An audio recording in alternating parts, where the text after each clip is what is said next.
Welcome back to Bowls with the Bard. My name is Cakes. I am your host. Today we are talking with Jon Jon Johnson. Jon Jon is a production recruiter for the Public Theater, a director, dramaturg, musician, EDI consultant, and facilitator. On top of all of those hats, they are also a professional tabletop gaming GM, a Pokemon master, and a general gaming enthusiast. Jon Jon is excited by weird rocks and interesting people, and his hobbies include daydreaming what their next hobby will be before they monetize it to exist in a capitalist hellscape. Jon Jon is here with us today to talk about how the Shakespeare industry and the theater industry at large can do better by AAPI communities. We had an excellent conversation. I am so excited to share it with you. But first, as always, I got a little high, and Jon Jon did not, because he was so kind as to have this conversation while he was on his break from work.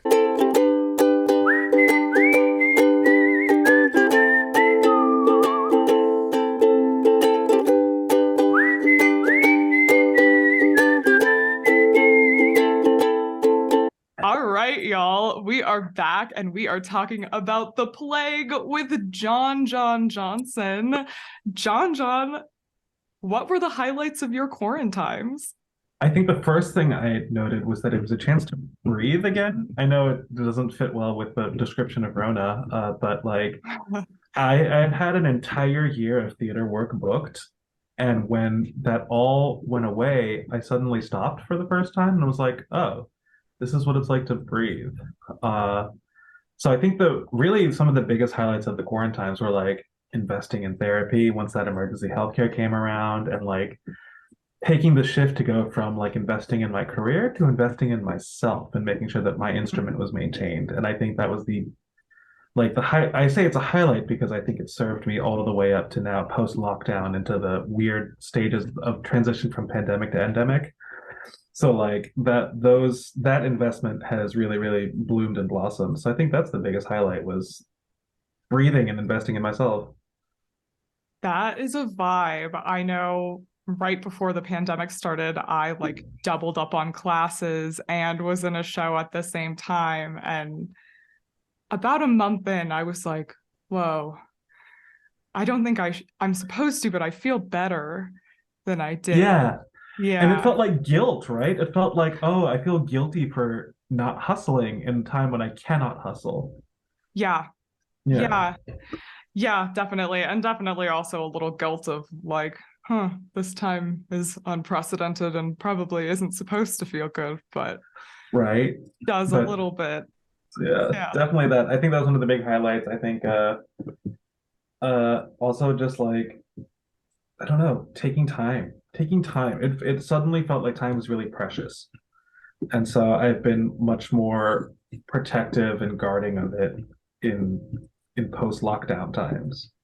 Definitely, definitely. I've noticed that even though I haven't done a ton since we came out of it, the little bit that I do, I come home and I'm like, woof, I'm exhausted. Mhm. Like, holy cow, which, yeah, it really does make you think about where you really want to spend that time, for sure. Yeah, I think I did an engagement that lasted like 2 weeks, and I was like, oh, I'm done. Like, it was like, oh, remember when we used to go months on end and being like, yeah, I got this, no time to rest. And now I'm like, oh, I did like half an hour worth of work. I'm ready for a nap. Yeah, I don't know how we all ran like that before the pandemic. It seems to be a common theme that nobody can anymore. Uh, so yeah, it's interesting that we used to do the go go go and not notice it so much. Do you have any other highlights you would like to discuss, or shall we dive into the depths of the more important conversation we're here to have today? I mean, no, I think that was the main one. A lot of tabletop gaming with friends and a lot of investment in Ooh. online communities, but that was really cool too. Yeah, yeah, Yeah. I agree. Ooh, you want to talk a little bit more about what tabletop games you play? Oh, sure. So I'm a professional dungeon master for D&D. So some people will hire me to run campaigns and one shots for them. But so D&D being the big one, but I'd also run a bunch of Masks, a new generation games for teen superheroes, Ryutama, which is like what if Studio Ghibli wrote the Oregon Trail, Wander Home, which is a really cozy like what if the Redwall creatures like were a TTRPG, a bunch of like fun escapism to worlds with more different problems than the ones we were facing. Which is always we love that escapism and immersion. That was a lot of fun. Oh, And cool. yeah, between like home group campaigns and paid campaigns, like it's really what it did was it really scratched a lot of the creative itches that theater would normally scratch for me in terms of like world building and collaborative storytelling. And so that was a big highlight, just being able to engage in that with so many people. Oh, hell yeah. Yeah. And I bet that's a nice way to like engage with community a little bit while we were far away. Yeah, exactly. That's so cool. Do you I play? I don't. Jonathan and I both really want to get into Dungeons and Dragons, but we haven't. We played some tabletop games over the pandemic. We got into Horrified. Ooh. Yeah, which is just like kind of the iconic monsters like Frankenstein, Dracula, and you're like teaming up to defeat as many of them as you decide. And then Betrayal was another one we Oh, played. like Betrayal at the House of Haunted Hill? Yeah, yeah. Yeah, yeah. We Yeah, that one's started, fun. yeah, that's great. We started that like the regular version, and then we started the legacy version with a couple of friends. So now every time we visit them in Pennsylvania, we like play a round or two, which is super fun. Oh, that is really fun. Well, if y'all are interested in Dungeons and Dragons, let me know. I have like a drop-in game on some weekends that people can sign up for. I'm good. Can Okay. run newbie sessions, etc. Anything you need. But that's literally my job now. That's really cool and really good to know because we're both beginners, but would Yeah. love to get involved.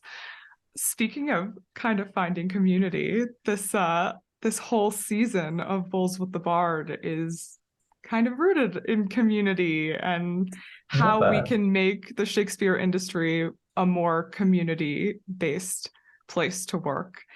So with that in mind, with you, I'm interested in talking about like how the Shakespeare industry is falling short for AAPI communities and how we could do better by them.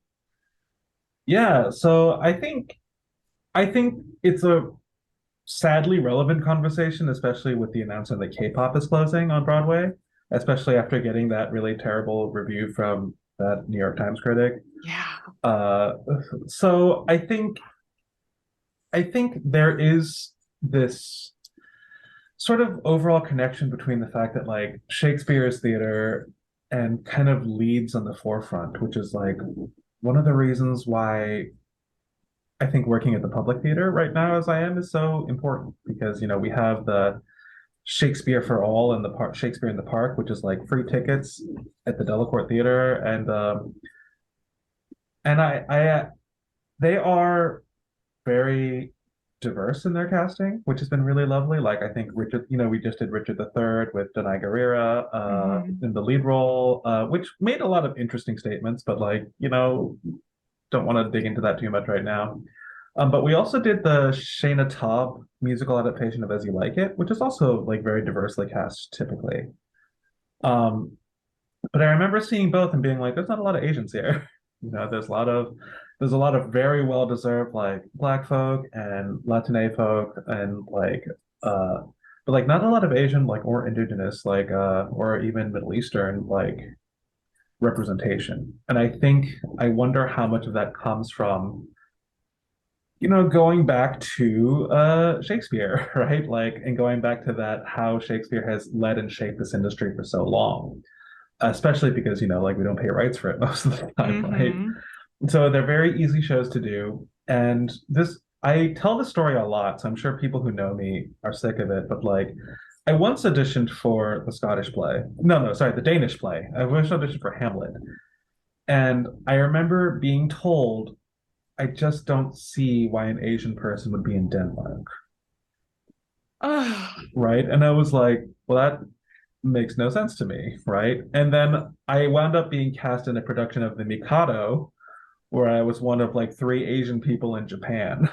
So like I noted immediately that there's always this double standard when it comes to Asians. And so in terms of Shakespeare in particular, unless there's like an Asian spin on it, you don't really see Asian people in Shakespeare. Like you and I both did the all Asian Richard III with Bunraku puppetry, right? And like, Hmm. it was I appreciate the Federal Theater Project's commitment to casting Asian people in the vocal roles. I really do appreciate that. But it also does speak to that sort of endemic problem where it's like you don't consider Asians in Shakespeare unless it's specifically an Asian production. And then on the overall, with we are still struggling occasionally with bits of yellowface and Orientalism. Like it's not unless someone's like, we're doing samurai mackers, and then they don't even consider Asian people.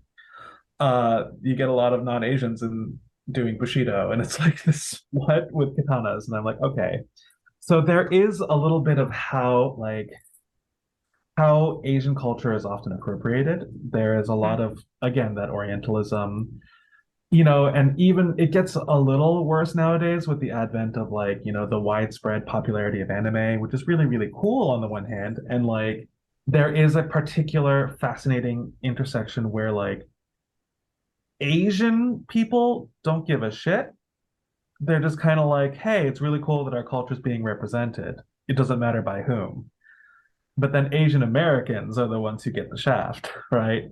So like I think a lot about that Constellation Theater's Journey to the West, where they had a lot of white Hmm. people in there. And I remember being told that, well, the Chinese embassy loved it. I was like, well, yeah, they're Chinese people. They're not Asian Americans. Working Asian Americans in theater aren't going to be happy with this because you have completely whitewashed us out. And every time an Asian show gets whitewashed like that, or every time they take an Asian concept and slam it into Shakespeare, you get a lot of people who will be like, well, white people can still do it, or we're casting multiculturally, and Asians get erased from the picture every time. So the Shakespeare industry continually fails Asian performers because we are only ever called in for Asian shows. I've never been called in to direct a Shakespeare, you know. How? I don't know because I'm That Asian, I guess, or that's it's ridiculous. like I've directed classics. I got called in to direct something for Brave Spirits. We did Edward II virtually, but like still I still don't have any Shakespeare on my resume as a director. And I don't know how to get it because no one is calling me, no one is even considering me for it. You know what I mean? So how do I break into that sacred sphere that is Shakespeare?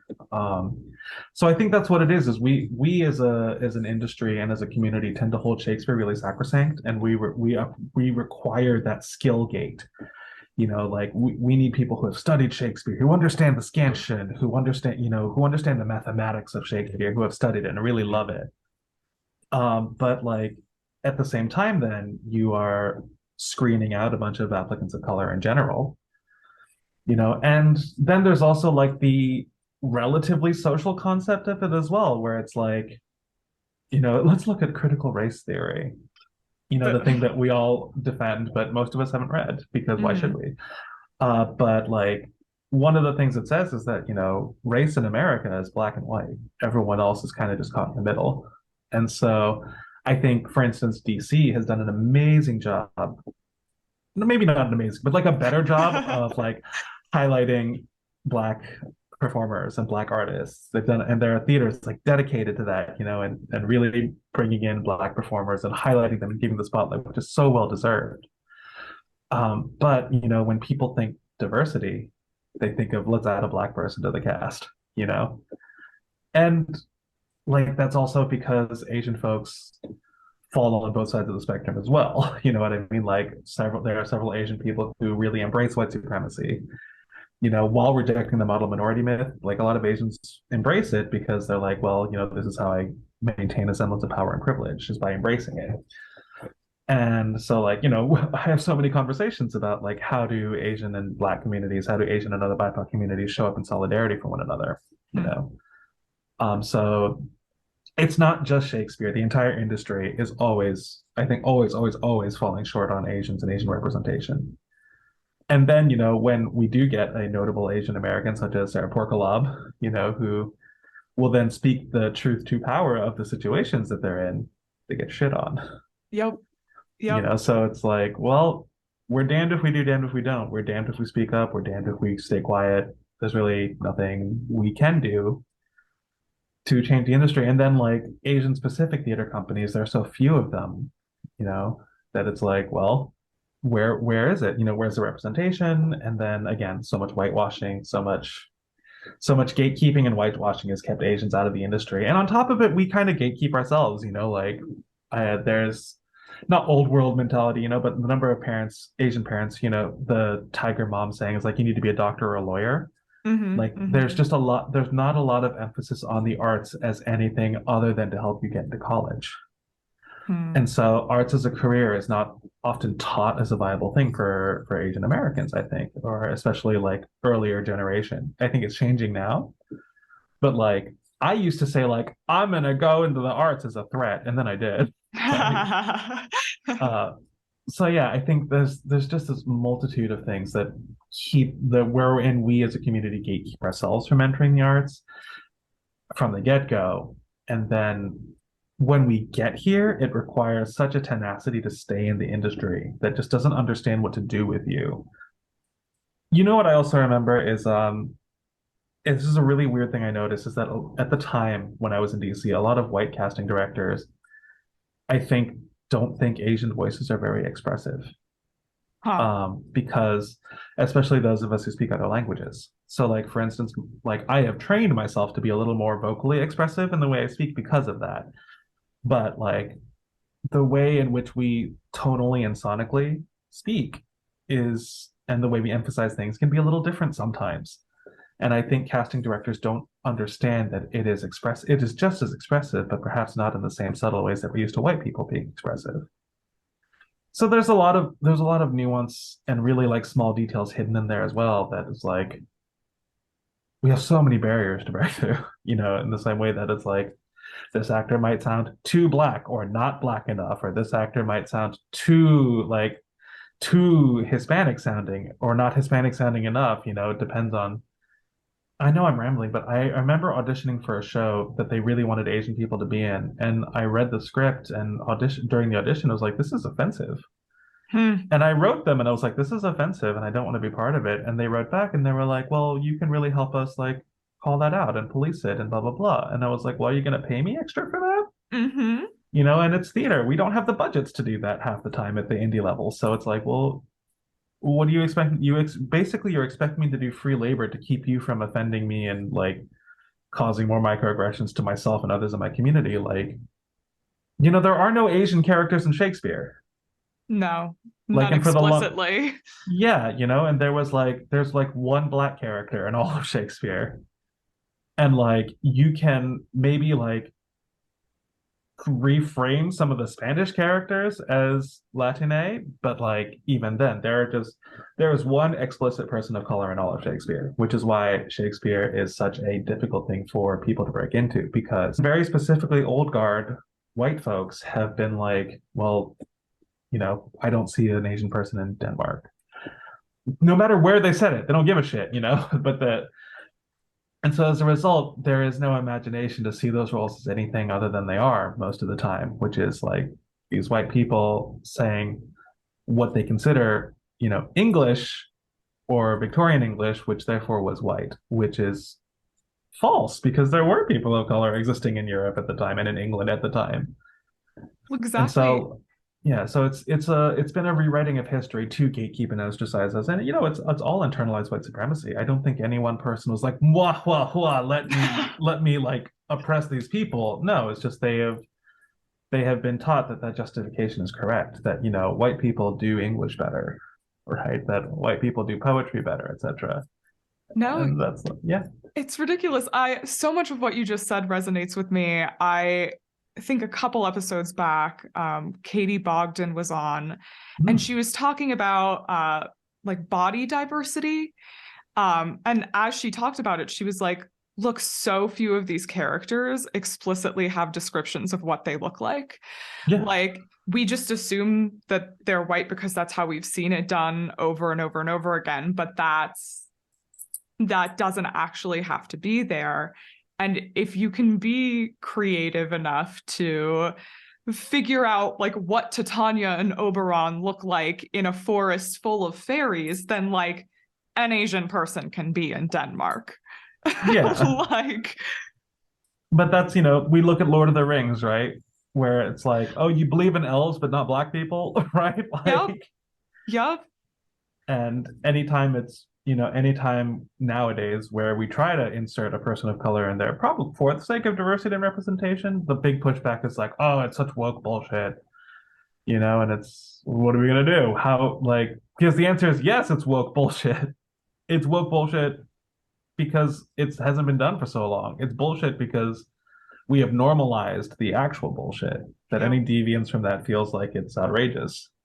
Yep. Yep. I was about to say it's woke bullshit because you don't have anyone you care about around you that it Yeah, impacts, so you can just be you angry can about it. you can write it off. I mean, I'm trying to think of, aside from the R3 we worked on, when the last time I saw an Asian person in a Shakespeare lead was. Like, I Oh, feel like I've seen Liz in a couple Shakespeares with like the wheel, yep. but like, and like I see like Andrew Kilpa from time to time on things. Mhm. Um, who actually, I will say, I think Twee Pham, if you know Twee. Mm-mm. Twee, I think, had a good run as like an ingenue in a lot of Shakespeare's, at like Fords and Folders, or it took Folders and Shakespeare a while back, when she turned equity. Regina Aquino doesn't get cast in a lot of Shakespeare. Like, and then, even then you look at the body diversity again, because like Twee and Regina are both thin and beautiful, right? Mhm. So Mhm. we talk about the body diversity as well. Like, from my own standpoint, as I come in as like, I'm a fat Asian. What are you gonna cast me as?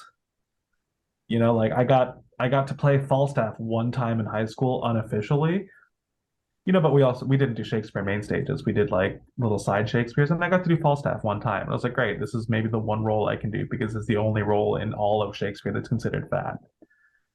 Yep, that was the exact point Katie Bogdan made. It's like he's Yeah. the only one that you describe that way, but like, does that mean he's the only one? Yeah, well, like maybe the nurse sometimes, because she's Yep, like a comedic-ish character, yep, and so anytime there's a funny person, they're like, oh, what's funny? Fatness. yep. And so, which is awful. It's also just a lack of creativity in general about how people cast Asians. Yeah, yeah. I think when Liz Ung was on, a big part of what she talked about was, oh God, now I can't remember the word. Um, when you tokenization, Yeah. um, how Asians a lot of the time in Shakespeare are tokenized and are the only one in the room. And something that really like hammered that in for me was trying to fill out the rest of this season, trying to find representation that was Indigenous, that was AAPI, that was Latine, that had enough experience with Shakespeare that they could really speak to this issue. When I tried to like figure out who I knew that fit those categories, I was like, oh, this list shrinks to like 10 people who represent four different ethnicities. Like, Hmm. that's insane, having worked in a city like DC that purports to be as diverse as it does. Um, It's yeah, yeah, DC totes like, we are so diverse and representative, when it really is the same few people working over and over again. yes, I remember some data point that was like, this theater company has had like, and this was an earlier metric, but like, we've had like 8 women direct shows here. Isn't that great? And it was like, well, 6 of them are the same person. So like, what are you talking about? yeah, yeah. So it's always like, oh, we're so diverse. And it's like, well, you cast Jon Jon a bunch. Is that really that diverse? No, Like, like, I'm trying to look up my like theatrical resume real quick, just to look at the Shakespeares I've done, because there's also a trend. I have noticed with my acting resume, the Shakespeare's I've done, A Rude Mechanical, Grumio, Touchstone, like it's always a goofy sidekick, right? Uh-huh. Uh-huh. And I'm like, all right, so and then I was so excited that one time we got R3 because I'm like, oh great, finally I'm not a goofy sidekick. I get to be a villain. How exciting. Well, and it's so interesting too, John John, because even knowing you like loosely, like I'm sure you could kill those comedic characters, but that is not where I would automatically go with you if I were casting you in Shakespeare. Like I feel like you could be so much more powerful somewhere else. It would be a lot of fun, but again, it's a lack of creativity and a lot of director reasons for it. Because I think a lot of the people who default to Shakespeare are not looking to say anything particularly interesting with it, if that makes sense. They're always looking for a spin on why it's relevant, but I don't think anyone says anything really interesting in Shakespeare anymore. I agree. I agree. I think some of the like best Shakespeare I've ever seen tried less hard to like throw a time period or a concept on it and really did focus on like what the text was saying. Yeah. But it's few and far between like those productions that I've been moved by. And actually I feel like the production that was most powerful to me was not Shakespeare. It was The Changeling at Brave Mm. Spirits. Mhm. Like that to me was like the most impactful classical theater I've seen in the last decade in terms of like we wanted to what were we saying with it, not what are we doing with it. Yeah, and so many people are like, what is my spin on Shakespeare? And I don't know, like the spins aren't always useful because it's like how much every time you put a spin on something, how much are you detracting from it, right? How Definitely, much are you definitely. like square hole round pegging these Shakespearean concepts into something that it doesn't quite fit into? I will Yes. say I think the best Shakespeare I've ever seen was a modern adaptation, which is like Ooh. sacrilegious, which is a Ah. and it's going to Broadway now. But like I saw Fat Ham here at the Public, Ooh, okay. which is like, what if Hamlet were a queer black man, and what if Hamlet were set in like a, black family barbecue, Oh, fuck yeah. you know? And so it was all the characters are there, but it's like, and the plot is there, and the main character is also aware of the Shakespearean plot because he's read Hamlet on top of it. But then like it's all a little different because there's still the indecision of Hamlet, but because Hamlet is soft, because Hamlet is like a sensitive queer black boy, it changes the outcome of the play away from, like from the way it's supposed to go because it's not about Hamlet trying to be hard anymore. It's not about Hamlet being forced to make the decision. It's a like, and I remember leaving that just being like, oh man, queerness will save us all, right? And that was really moving to see that this is Shakespeare, but it's no longer a tragedy because we have chosen different in our time period, so I think there are worlds in which Shakespeare is very, very relevant still. But I think I am more interested in the modernizations of it, like this version of this version of Hamlet was very, very moving to Hmm. me as a person of color seeing it, because like what happens when you remove whiteness from Shakespeare? What happens when you remove the white supremacist aspects of it? What remains? And it's something actually really hilarious and beautiful and funny. I love that. On my TikTok, I've been doing a lot of Yeah. reflecting on like some of the plays that I'm like, do we need to still be doing these anymore? Like, does an all female cast really make Taming of the Shrew better? Like, no, it doesn't. Then Yeah. it's just Well, spousal abuse instead of like, yeah. like, but there are exactly what you said, like modern adaptations. There's Tame by I think Janelle Walker Yeah. is her name. Like Hmm. Yeah, I there, love Janelle. yeah, it's like there are better versions of these plays that we could be putting up that aren't trying to force them to say something that they're saying literally the opposite of. Yeah. And I think it's why I think adaptation, which is weird, adaptation is such an underappreciated art form. Doubly so because like we're getting all the gritty remakes of our childhood favorites, right? So like adaptation is just like poorly understood as an art form, I think. And I think we have such a, again, Shakespeare is so sacrosanct that we don't ever want to like adapt it because I don't know, like I feel like the best version of Twelfth Night is still She's the Man, right? I mean, yes. like yeah, let me get Channing Tatum as Duke, right? It's Like, so good. like I think there's always absolutely like I think the language is really beautiful, but I think so many of the points can be made sans that language. And I think our R3 process was very eye-opening for me because I think it's the first time I really understood Shakespearean language. Huh. Right? Like after doing like a Midsummer Night's Dream and getting some coaching on it, and like after doing like a bunch of Shakespeare's and being like, I can fake my way through this, but I don't like understand it. And for me, it's also because English is my third language. Yeah. And so like doing English, but then weird English was like I kind of don't understand what I'm saying most of the time.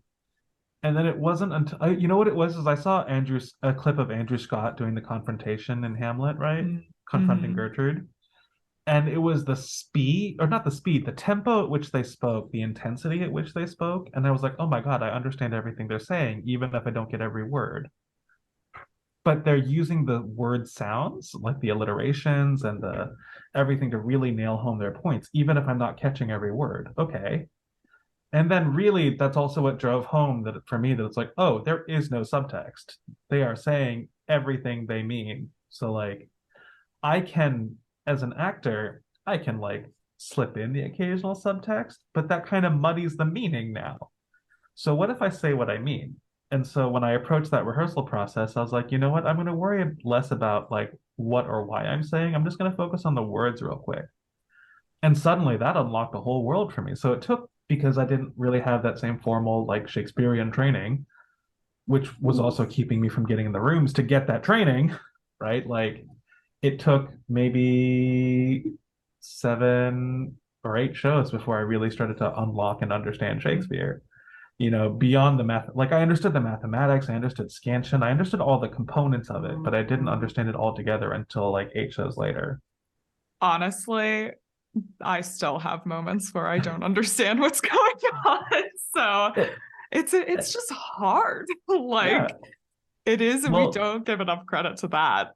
But we don't, because Shakespeare is both really easy and really difficult at the mhm. same time, because it's when you're like, oh, they're just saying exactly what they mean. But then also there's the technique of saying exactly what they mean. Like it is Shakespeare, again, I keep going back to the word sacrosanct. We hold it so sacred that we make it inaccessible. I think the first like key to unlocking it was like I was listening to a friend of mine do the "Is this a dagger I see before me" speech, right? Mm-hmm. And before that, I'd always heard like, "Is this a dagger I see before me?" That like really heightened nonsense. And I remember he got to that line and he just went, "Is this a dagger that I see before me?" It was like the most incredulous thing. And I was like, "Oh, right. If you just speak it normally, it makes sense." Like there's no need to hold on to the antiquated ways that we had performed this because it's not sacred note theater. It's not kabuki where we need to have that precise representation of what was done historically. So I was like, oh, I can just, and it was even the joke where someone was like, what? Ho? Right? No, I was like, uh-huh. oh, that classic. Uh-huh. Or what was it? It was the line, I am perfect, what, right? And the guy goes, I am perfect. What? And Yes. that's not how that scans, but that feels so much better, And so I was like, ah. So it was such a slow journey in unlocking all of it. And it's one of those things where you don't get that experience unless you're working with people. And if you don't have that experience, it's hard to get in the door because so many casting directors are like, well, you need to have an understanding of Shakespearean language and prose and poetry. And, and then when you walk into the room, be like, it's a dick joke. You know what it also is? I recently saw the Daniel Craig Beth on Broadway, right? Um, and I had a lot of questions about the production and its ideas, etc. But I will, because Daniel Craig was such a himbo the whole time, right? It really felt like Daniel Craig and Ruth Negga as Lady M were a little bit over their heads the whole time, right? They were like, everything is a little spiraling out of our control, like just out of our control. And you watch them struggling to keep up with it, which then justifies their bad decisions because they're kind of panicking. And but what it was as a result of that lens is that the whole show was funny. Huh. Like all of Macker's was funny. And then what actually ended up happening was then everyone actually laughed at the Porter speech because the Porter was then Ooh, hilarious. huh. Normally we get to the Porter speech as a palate cleanser, and no one laughs because we haven't been Uh-huh. laughing the whole time. And everyone, I watched the actor go, this is supposed to be funny, but we haven't let the audience laugh the whole time. So it's literally like Daniel Craig as Mackers says something and then shoots a look over at Lady M, and she's like, ugh, and he goes, and we laugh with them because like, oh man, this guy is like actually a golden retriever trying to run a country now, and then it gets more and more tragic, but you're still like kind of laughing along with them because they're so over their heads. And then as a result, again, the Porter speech was hilarious. It's the most funny I've ever seen the Porter speech, but it's Oh, because we were allowed to laugh. And all the weird choices of the show aside, like I thought that was its most successful thing, is that it was really accessible because now I associated with Mackers, right? I connected with him in a way I haven't before, and with Lady M as tragic figures because they were two people, one of whom was a little more ambitious that she could chew on. The other one was just way in over his head. And so I was like, oh, this feels much more normal than Mackers being like a villain who wants power. This is someone who fell into it and then refused to let go. huh. And so I really appreciated that aspect of it. And I don't think enough Shakespeare approaches it from the more modern lens because they're not, you know what I mean? That the more Yeah, human lens.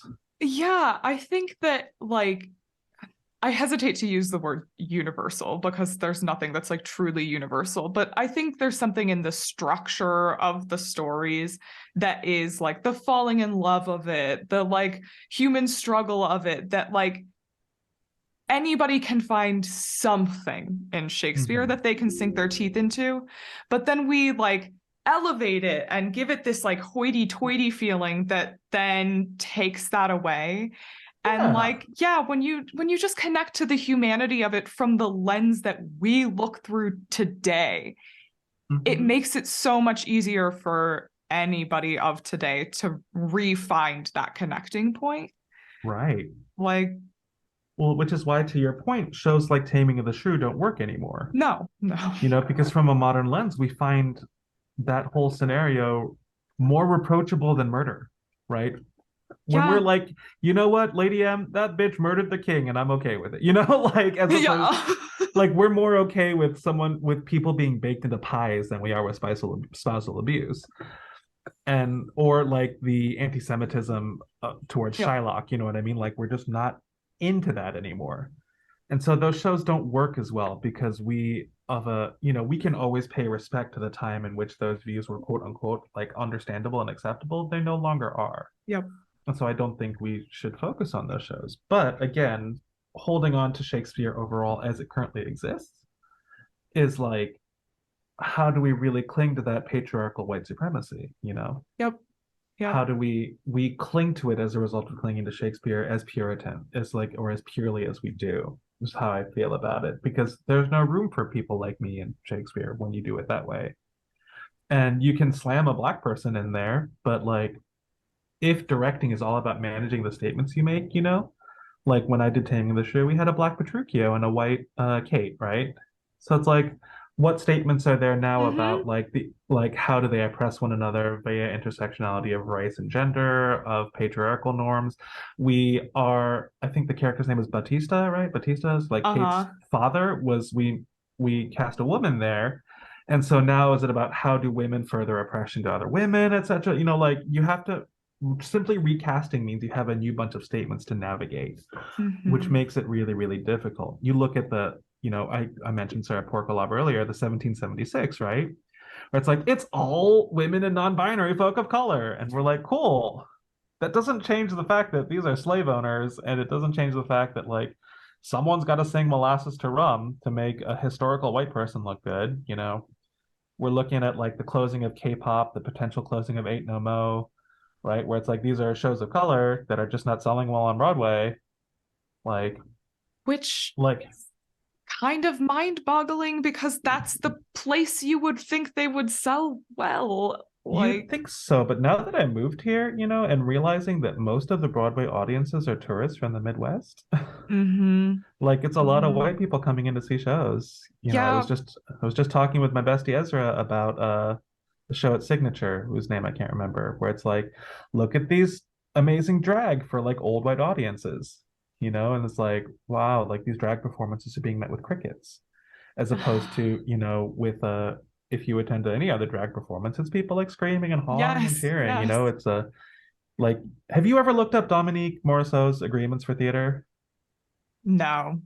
I To anyone listening, I recommend looking them up because it's like theater is church. Like you gotta if the spirit moves you and you need to hoot and holler, you do it. Like, but we think about even our white friends who have laughed inappropriately in theater, right? Getting shushed by older white patrons, where it's like, what is this? It's so dumb. And I watched the last 15 minutes of K-pop. They live streamed it yesterday. Oh, cool. It was electric. It's like people were screaming through Yeah. the Oh, performances, but you could still hear the performance. And yeah. oh, I would die to be a performer in that setting. Right? Oh, I Like, saw the preview of Ain't No Mo, and when they had the church scene at the beginning, people literally jumped out of their seats to dance oh, wildly in the aisles, yes. which like we were cheering for, but I saw some white folk in the audience who were like, "This feels inappropriate," like who were kind of Yes. like had that like pearl clutch moment, and so like all this to say that like there are so many barriers to getting specifically Asians, but all people of color shows, and people of color, Shakespeare, any of the above, because I feel like okay, so you know what it is? It's I think people who see them are like, oh, I'm supporting BIPOC people. I'm so great, and they pat themselves on the back instead of then pushing for further institutional change. I was thinking about The Raisin in the Sun here at the Public, and they have a moment at the end where they move to Clyburn Park and they reveal the front of the building that they moved to, and it has the N word written across it, which is the stark reality of that situation. But the thing I hate the most is when I hear white audiences go, oh, because it's like, oh, you have done the thing we have told you to do. We have trained you to feel guilty in this moment. Now you will go home and do nothing about it. And so, like, I think, there's so much of it is also like training our audiences to be more accepting of BIPOC-led shows. And I think also training them to know that even a mediocre BIPOC show is worth supporting because Amen. we have lived through so many mediocre and subpar white shows. Why not allow some subpar and mediocre BIPOC shows through? Because I got to tell you, as an artist of color, when I see a mediocre show of color, my first thought is I can do better, which is more inspiring than seeing a great show and going, oh, I want to do that. Like I get more inspired out of spite. Um, and so I think it would be very interesting because BC in particular has not done a very good job of cultivating its Asian talent pool, particularly with all the whitewashing that had occurred. There was so much whitewashing. There was a lot of yellow face. There was a lot of Orientalism. And then I noted before I moved up, I was yelling at Roundhouse about Great Leap and how they cast all the Asian roles from out of town. And I was like, there is no cultivation of Asian talent occurring here. So like it's that vicious cycle of where people are like, where are the Asian talent? I'm like, well, we've all moved away for better opportunities where people will actually see us and take the time to train us and give that chance to improve to whatever supposed standard people are placing on us. And so we've all moved away. Well, not all of us. Are like, cheers to you all who are still in DC making it work, but like people go where the opportunities are. I remember I was asked to help cast Aubergine by Julia Cho, and they were looking for the old Asian man roles, and I was like, "You got one person, you got Uncle Al, who has, may his memory be a blessing, but everyone else left to pursue opportunities. So after decades of not cultivating the talent pool, there are no Asian actors of a certain age Wow. range. The like you have Twee and Regina and like Steve Lee and Stan Kang in that field, but they all busy, they all book, you Yeah. know. Yeah. And then after that, I think it's like me. And then I'm gone. So you have like Lizong and Liz is in Liz is Hawaii now, gone. right? Yep. So like you have like Andrew Kilpa and any of the youngins, but there are no actors over a certain age to play those roles in DC because DC has spent so long not cultivating that talent and in fact actively casting white people in the roles. Hmm. So like if DC is to rebuild its trust in the Asian community, they need to actively cultivate the people they have there. And here's hoping they do. But like I can't think like it's really like Regina and Twee, who are being lauded and they're equity. So you can't even cast them at the non-equity level, So Yeah. like I don't know if any DC folks are listening. You really got to cultivate who you have left and make sure that you're inviting new people in instead of hiring from out of town. Like you just got to do it and you got to give those people the opportunities and you have the absolute responsibility to grow them now. Otherwise, you're just not going to have any Asian talent. And the next time you want to do Samurai Macbeth or whatever, you can't. Amen.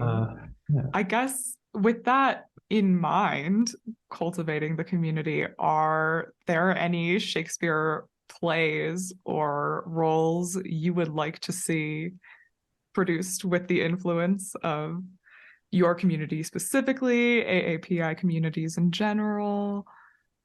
I mean, that's the thing. Aside from the ones I just don't want to see done in general, any of them work because they're not European specific stories. Dramaturgically, they are, but the themes behind them, they're not European stories. When we talk about universality, there's a lot of commonality, if not universality, that anyone can hook into. And I keep thinking about Bad Ham, where it's like, I think we gotta adapt it. If we want to make it like, what is it? Have you seen Peerless? No. You read Peerless. It's what if Mackers and Lady M were both two high school Asian girls, Oh, hell yeah. right? And I think it's a phenomenal adaptation of Mackers, because it's like it's the cutthroatness of Mackers. It's the what you do to succeed. How does like do you ever get consumed by your own ambition? But it's two high school girls, Huh. and they're Asian. And that has a little bit to do with it because of, their upbringing and like the immense desire to succeed academically. So, but it's a really fantastic adaptation. So I think more adaptations of Shakespeare. And if we're going to do traditional Shakespeare, fuck, I don't want to see a single white person there. Amen. Yeah. I mean, I've seen plenty of Shakespeare where everyone has been white, unfortunately. So Yeah. And why not? I do appreciate the greater pushes for diversity overall. I do. But I think we can do better, and I think we can especially do better by our Asian American talent. Like, I've seen Dylan do a bunch of shows, Dylan Arredondo, and I'm like, hey, that's fantastic. Dylan's phenomenal. Keep casting Dylan. He is phenomenal. Yeah, but it's like he's also not the only one. Yes. And Yes. they will continue to diminish if we only focus on the one or two tokens. Yes. Yes. So, Amen. yeah. All right. Well, before we wrap up, do you have anything else you would like to add? Oh no, I feel like I've been talking a lot. I feel like I've I been rambling a appreciate lot. it. Oh, I love your ramblings. I was nervous to ask you to be on the show for some reason. I Why? don't know. You've been on my mind for like weeks and weeks, but I'm glad that a ghosted interviewee uh kind of Well, forced my hand and I asked you. I'm glad too. A lot of people apparently find me intimidating, and that's funny to me. So please don't ever find me intimidating. I like to think I'm actually very approachable. No, you are. It's not even an intimidation thing. I don't know why my brain was like, I don't think Jon Jon would do it. But you did. I'm very glad. Yeah. You were like one of my fastest yeses. So Wow. I don't know where my brain came up with that, but Oh no, I love your work, and I'm happy to support it, and I'm happy to be on this podcast talking about justice. thank you. Thank you. I'm so glad that you were on. I think the conversation we just had is incredibly valuable. I'm excited for people to hear it. So yeah, thank you so much, Jon Jon. Thank you for having me, and I look forward to hearing this when it goes live. If you enjoyed today's episode, you can follow Jon Jon and Bulls with the Bard at the handles either on your screen or in the description. If you haven't already, please rate, review, and subscribe. And tune in next week when we talk to Riley Turner about how the Shakespeare industry can do better by women. Until then, Bye, y'all. 1,000 sighs to save. Oh, lay me where sad true lover never find my grave to weep there.